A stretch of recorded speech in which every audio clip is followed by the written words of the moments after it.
হলিউডের অন্যতম জনপ্রিয় তারকা অ্যাঞ্জেলিনা জোলি বরাবরই অন্যায়ের বিরুদ্ধে সোচ্চার হয়েছেন। সাম্প্রতিক সময়ে আমেরিকা নিয়ে কথা বলতেও পিছু পা হননি তিনি। এবার নিজ দেশ যুক্তরাষ্ট্রের বিরুদ্ধেই চমকপ্রদ অভিযোগ এনেছেন। স্পেনের সান সেবাস্তিয়ান চলচ্চিত্র উৎসবে তার সর্বশেষ চলচ্চিত্র কৌতুক প্রদর্শনীর সময় নিজের দেশে মত প্রকাশের স্বাধীনতার প্রতি হুমকির বিষয়ে উদ্বেগ প্রকাশ করেছেন।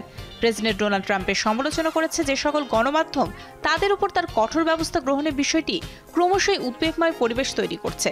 বিশেষ করে চার্লি কার্কের হত্যাকাণ্ডের বিষয়ে মন্তব্যের জন্য লেট নাইট হোস্ট জিমি কিমেলের অনুষ্ঠান স্থগিত করার পর অভিনেত্রী আর মুখ বন্ধ করে রাখতে পারেননি।